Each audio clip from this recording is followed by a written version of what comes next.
I'm actually not used to speaking down, sitting down, so I'll do my best, okay? First of all, it's a delight to have Louise with us. Louise and I know one another through Young Scots, because she's on the board of YouthLink Scotland as well. And likewise, Louise and I are just back from Srebrenica not all that long ago. But we're here to talk this afternoon about Young Scot and the year of young people. And of course, my first question would be, why do young people need a special year? I mean, why not the year of old people? Why not the year of I was going to say middle-aged people like myself, but I think I'm past that now. So, why do young people need a year, and what do you hope to get across in that message? That's great, thank you, and hi everybody. I suppose that where this came from was that many of you will be aware that there's been themed years been running in Scotland for a good while now. So there's been the themed years around archaeology, there's been ones around nature. We've done the year of food and drink twice in Scotland. I think that tells you all you need to know about us. But probably about 3 years ago, Lorna, a few of us got together and wanted to try and find a way of responding to what young people were telling us, which that quite often they felt really stigmatised in Scotland, that actually the reputation that young people had was a poor one, and that could there be a year where we actually spent a whole year celebrating our young Scots, recognising the contributions that they make to our kind of communities and really challenging the stigma. So that's where the idea came from initially. But the brilliant thing about it was that when the Scottish Government accepted that one of the years could be around young people, they then said that actually this should be co-designed by young people, and it should be young people that decide what it is. So actually a group of young people spent a whole year in 2016-17 touring around the country in community halls, canteens, shopping centres, all kinds of places, asking what people wanted the year to be. And came up with the themes for the whole year. So the whole thing was designed by young people themselves, and that's continued into where we are now in the delivery. Louise, you said that young people felt stigmatised, that they maybe weren't appreciated in society. Could you elaborate on that a wee bit? Yeah, I think that we were certainly kind of hearing from young people that quite often the conversations around Neds and hoodies that kind of dominated the conversation about young people. Lots of the headlines around young people were very negative. And also a real kind of sense that they weren't being recognised for the contributions that they were making. So quite often that sense, I mean, Mary, you'll know more than me about how this feels, but that's what we were hearing from young people, that lots and lots of focus on the teeny tiny ones. But actually, where do we show our love for teenagers? Where do we actually show teenagers in Scotland and young people in Scotland that they are also loved? And that really wasn't coming through. Maybe, Mary, would you agree with what Lucy said there, that you felt that young people weren't appreciated in society? Yeah. I mean, when I look at this wonderful young person, I can't think you would never be appreciated. Yeah, I definitely think that people didn't feel appreciated. Young people do and are still a major part of their communities. I know it myself because I've been through YOYP and been through an ambassador. I've created loads of events and I've been a part of them, but I think at the start, because we weren't exactly appreciated for it, we weren't really recognised as making such a big impact to the communities. But I think through the events that have been created by Co-Design, I think the message is starting to come through now, and hopefully it will do for the rest of the year and beyond that. Mary, I'm going to do something that you should never do to young ladies, actually ask their age. Because I'm amazed at the things you've said that you've done. What age are you? 15. You're 15? Gosh. And tell me some of the things you've done for the Year of Young People. So through Co-Design, I helped organise an internet safety brief, and it was through my local region in North Lanarkshire, and 2 primary pupils from every primary school in the area came together to Motherwell Civic Centre, and basically we held this big massive brief about the dangers that can happen online, but also what their rights are online and what they can enjoy about it. We also had Ed Petrie. When I said it to my dad, he did kind of was a bit like, tell what? us who Ed Petrie is. Yeah. He's a CBBC TV interview, so he spends a lot of time with young children, and he came and he told us his experiences online and kind of the threats that he's received as a celebrity. and also Police Scotland got involved as well. They came and talked to them, and then after that we organised a competition kind of leading on from it, and we asked every primary school and secondary school and some youth groups if they wanted to create either a poster or a video to basically summarise what we had done, so that yet again, so that the information can stay in their minds and go on, so they can take loads of stuff from it. I didn't even know what a brief was when I was 15. You know, you have covered an amazing amount of stuff for a young person. But that's, Louise, because young people have been encouraged to do that. Absolutely, yeah. I mean, and that's been the whole point of the year. I mean, Mary is one of 520 ambassadors across Scotland who are doing similar work in local communities, but also involved in national events. And the key thing about the Year of Young People was that young people said anything that happened in the year had to be led by young people. So they really absolutely set that as a challenge for the year. And whilst there's lots of events and activities and things going on, the really exciting part of the Year of Young People is that lots of new decision-making spaces are going to be opened up to young people for the first time. Lots of organisations are saying, let's make this the year that we try and involve young people in this way, or start something new, or have a new conversation with young people. And once that door's opened, it's hard to close, you know, so we're really excited of the work that's started, but also will continue, and the legacy that will be created by the work that young people like Mary are doing across Scotland. What organisations are you working through? Because often we get the impression that in order, for example, to close the attainment gap, to deal with youngsters, that it all has to be done through formal education. And yet, you know, you and I know, because of our Youth Link work and Young Scot work, that in fact so much happens outside of formal education, and that has to be recognised. Yeah, definitely. And it's a huge part of the year. I mean, the whole point of the year, young people being young people, at the start of it said we have to include everybody, because that's the one thing, young people are incredibly inclusive about these things. So it was like, this is for everyone. So yes, schools are playing their part and doing really interesting work. There's amazing work happening in the third sector, and not just youth organisations, so organisations like the Duke of Edinburgh and Scottish Youth Parliament, a whole range, and of course the church itself through the work that it's doing around young people are involved, and of all faiths actually, a whole range of organisations. But also then we've got some quite interesting organisations that are stepping up and saying they want to be part of the year too. Would you believe that the Institute of Civil Engineers have wholly embraced the Year of Young People as the year they're going to get young women into civil engineering, so they're using the year for that. We've got the Chartered Institute of Accountants in Public Finance in Scotland are also using the year to think about how they bring young people into the work that they do. So actually there's lots of unusual organisations, but equally we're working in Polmont Young Offenders Institution. There's a team of young ambassadors within Polmont who are also looking at the year too, so it's kind of everywhere. And you heard about the year itself through the Duke of Edinburgh Awards, is that right? Yeah, tell us about how you signed up for it. This is quite an amazing story. Tell us how you did that. So I heard of it through my friend, who initially heard of it through Facebook, and we were on our Duke of Edinburgh sort of journey through our bronze medal, and it was in the middle of the tent on our second night, and we got so bored, we had nothing to do. The wind was literally shaking the tent, and we were so cold, and we just had nothing to do.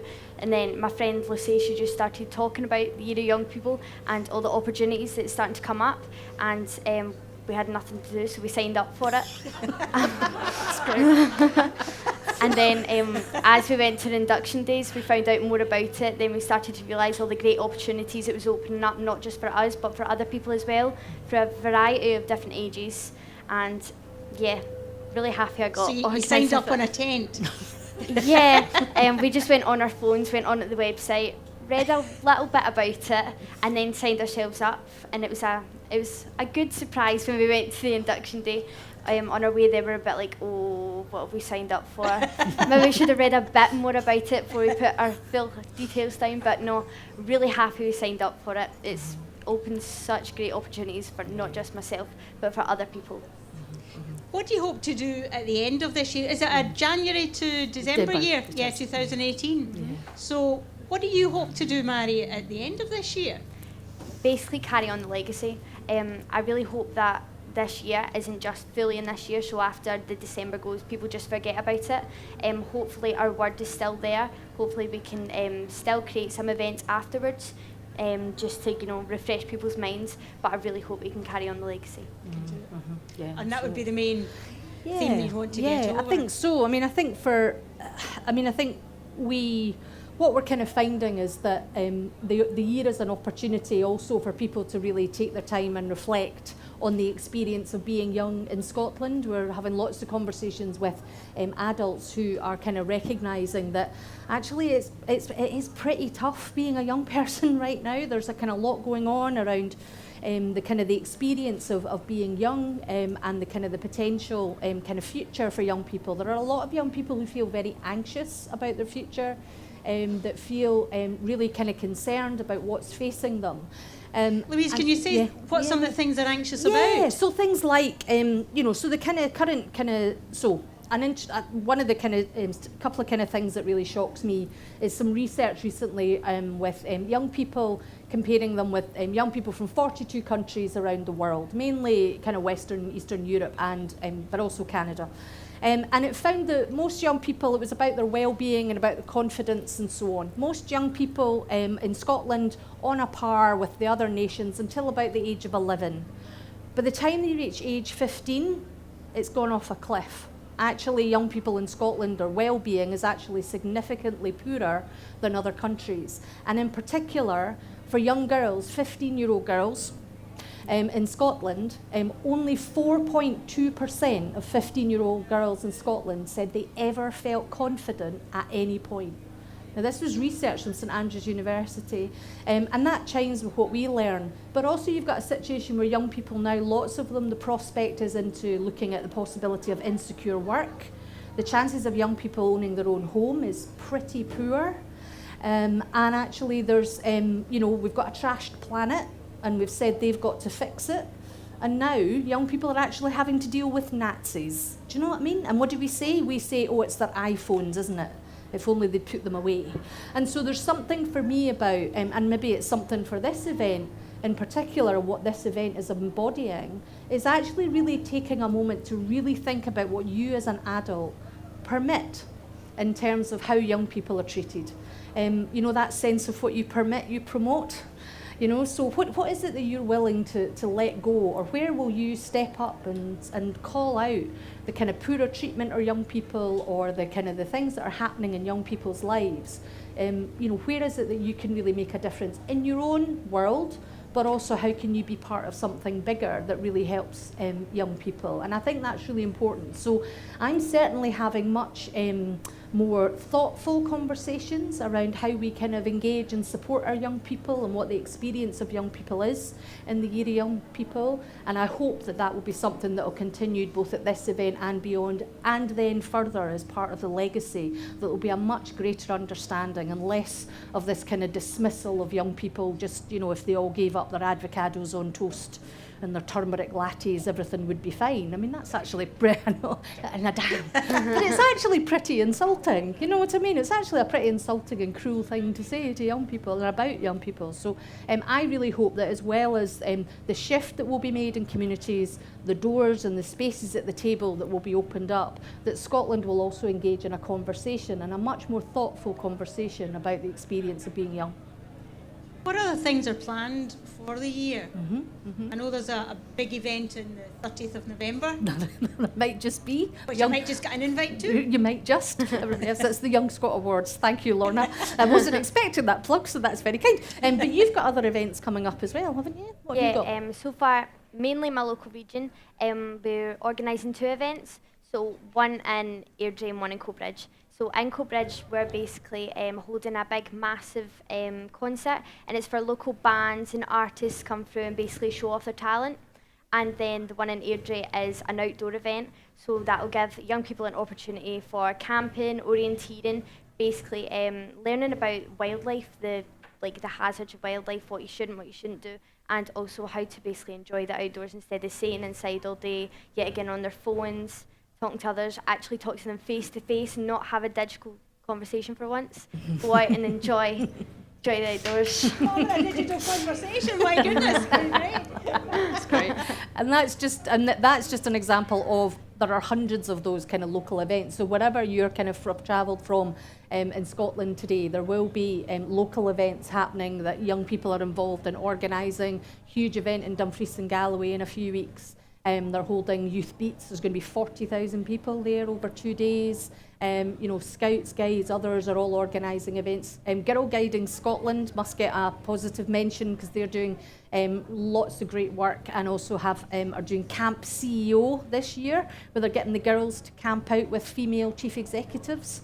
So we're all I'll need your top tips for that as well. And then bigger signature events throughout the year, including the Young Scot Awards on St Andrew's Night, but then there will be others as well as we move towards the end of the year, but also setting the legacy for the future of the year.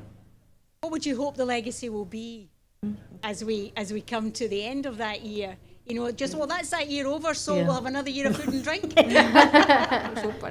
Well, I'll let you have the last word on this one, Mai, but I suppose from aside from the obvious, I'd quite like every year to be the year of young people, right? But that's a bit corny. The thing that I keep thinking about was when the young people were going around Scotland trying to plan the year and what it would be, talking to communities across Scotland. Something that came up time and again, and I was at multiple events and I heard this every time, was that the young people said that what they hoped the year would create was that adults would be nicer about them, and that they wanted adults to be kind. And I just think that's an amazing legacy. So if we can start some conversations that lead us to that point, I think that's a pretty good legacy. But I don't know what you think, Mary. What would you like to see as the legacy carries on into the year? I think, as people get older, I think they'd like to look back and say, I learned about this, I became more confident in my lifestyle because of this, and they get to look back at the different events and just appreciate how much work we as ambassadors, but not just ambassadors, everyone that's been involved for Young Scot, that's got involved in. I think the full year and all the events itself, I think we all should be appreciated. The people that have organised it should be appreciated. Also, as you said before, different organisations that are getting involved. I hope that people start to continue to look into the different organisations that are sort of publicised through us. Thank you. I'm going to open it up to have questions now. For anybody that has any questions to ask these, Mary or Louise. I'd have to say, Mary, you are just an amazing young lady. You really are. Absolutely. And if we have ambassadors like this all over the country, gosh, what amazing work can really happen and really take place. Absolutely. I don't know if you can get any more confidence because you're just great as it is. At 15, my goodness. Okay. Any like to ask any questions to either Mary or Louise? There'll be a roving mic if you'd like to ask a question. Oh, there's a couple of them.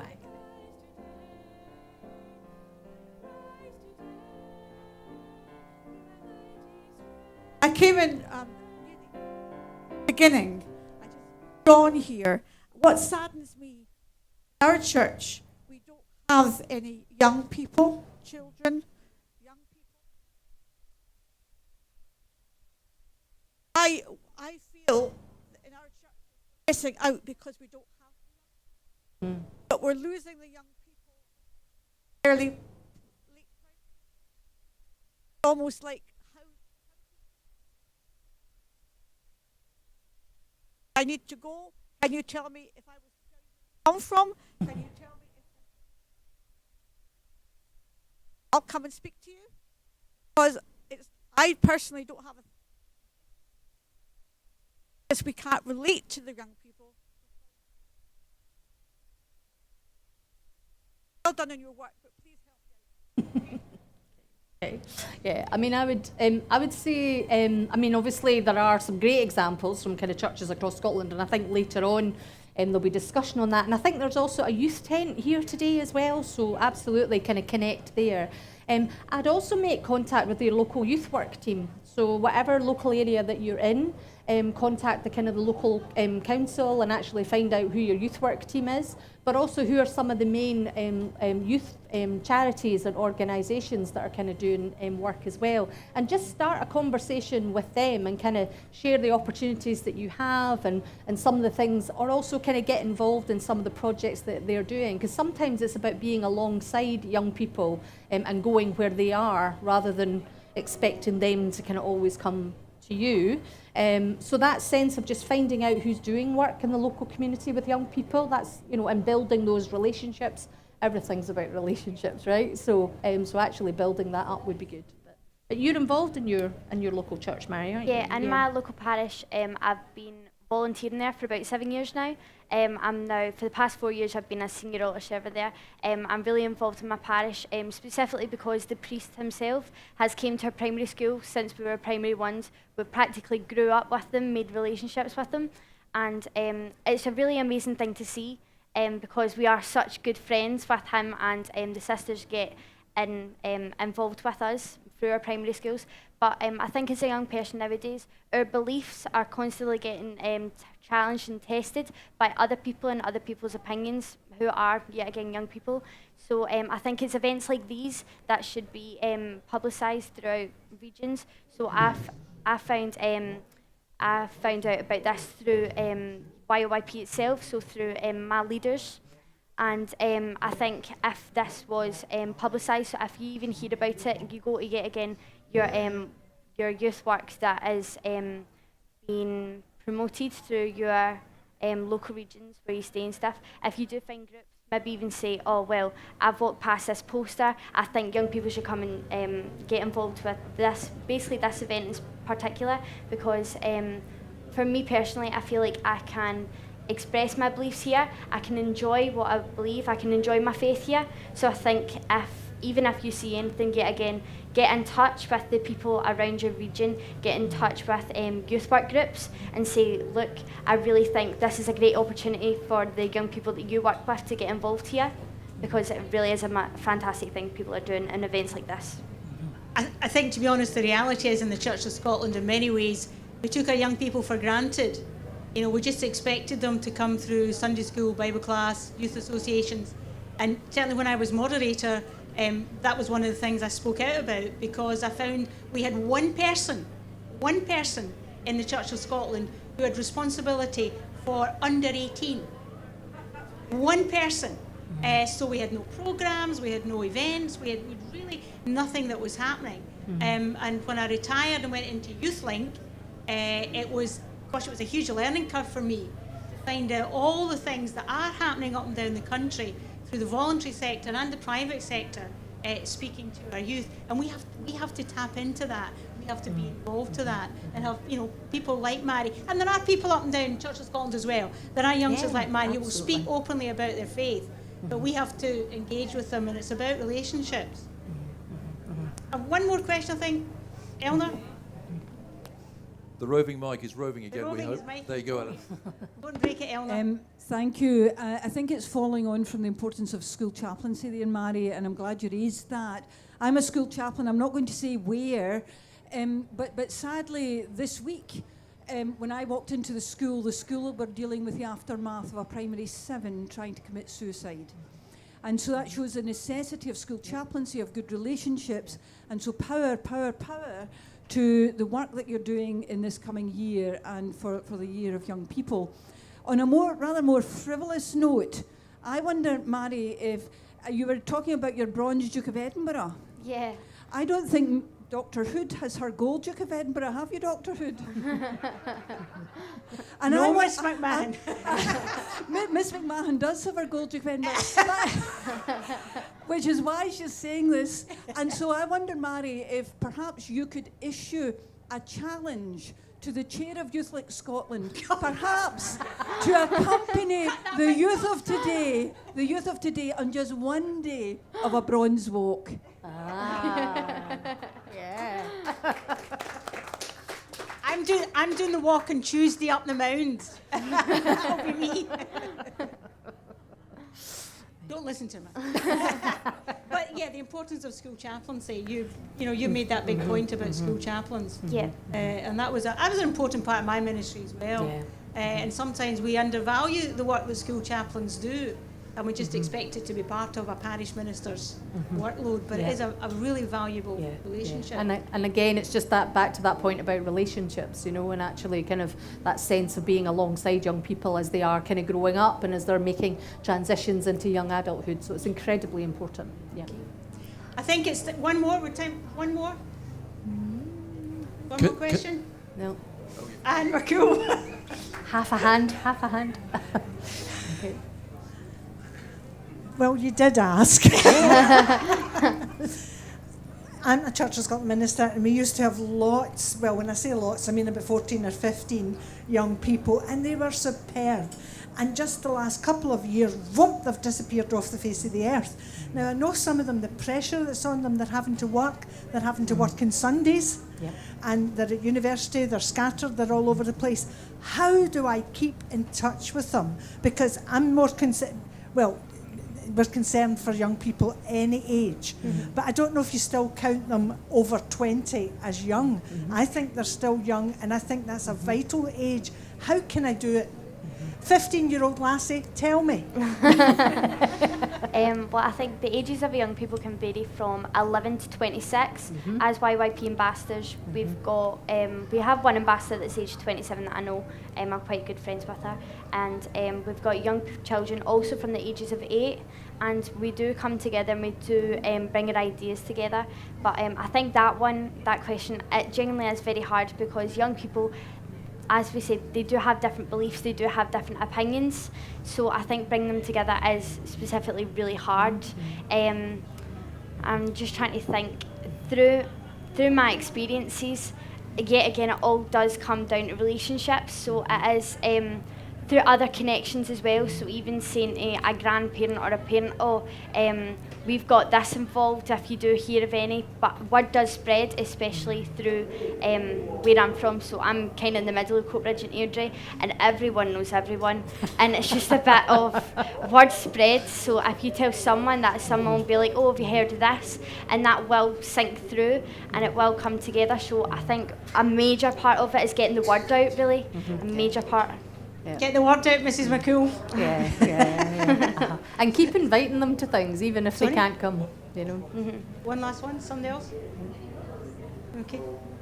Can I be very naughty and get a last one in the I final think 4 minutes? So. I think we'll Working in the media, as I do and some others here do, it's easy to portray social media as a major pressure on young people and a contributor to anxiety and stress and mental health. How do you, Murray, feel, and Louise might have a view on, or is it best, for the media to go away and sort of rethink some of these sort of slightly bald statements that get made about social media?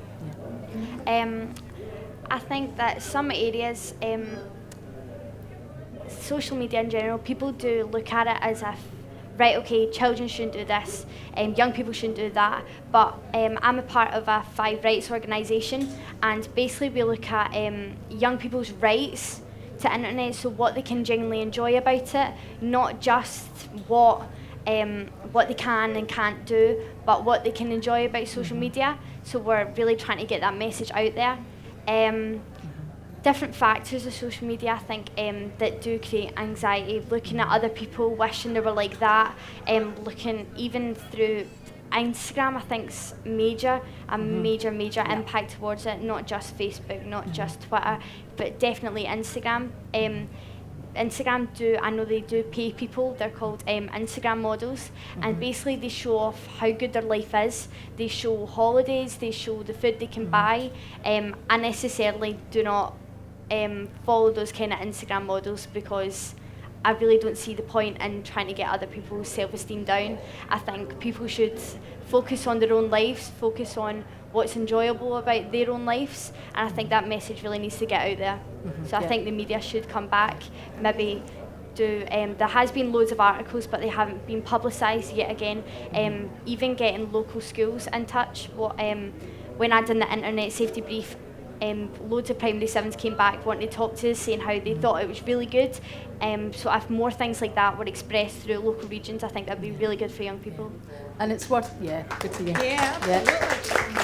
And it's worth just kind of saying that in terms of that, there's a couple of quickly. One, digital is not seen as separate in young people's lives anymore. So we talk about online and offline. Seriously, young people look at us as if we've got two heads when we talk about that. There is no online, offline anymore. It doesn't exist. But also there's really very strong evidence that shows there's a peak point of where actually social media and social media engagement and use can be positive. Too little, and actually it cuts young people off from communities that can be supportive. Too much, and it has a huge impact on self-esteem. So actually it's not take their phones away or stop them or all those. It's about engaging in a conversation with young people about what they're experiencing in that space. Yeah. It's also about providing resources for them as well on the way. Just last week I launched a new website portal called Action and Prejudice, because there is a huge amount of prejudice in our society, and this is really a website that people who work with young people and also young people can go to, and through all sorts of different areas of life they can get resources in how they can cope and deal with prejudice. So it's using social media, the digital world, to enable young people as well. So it's not just seen it as a baddie, but it's something that we can do. And I think I'm getting the time that we are the time up. Can I just say this has been the first, we've been the first, I like to be first in things. So this has been the first, and I'm delighted to have had Louise along with I work with, and also to have met with Mary, and to think, my, what an amazing young woman you are. And if you can be an ambassador like the others, gosh, what a future we have for us in Scotland with young people like this. Thank you. Thank you very much. Thank you. Thank you. Well done.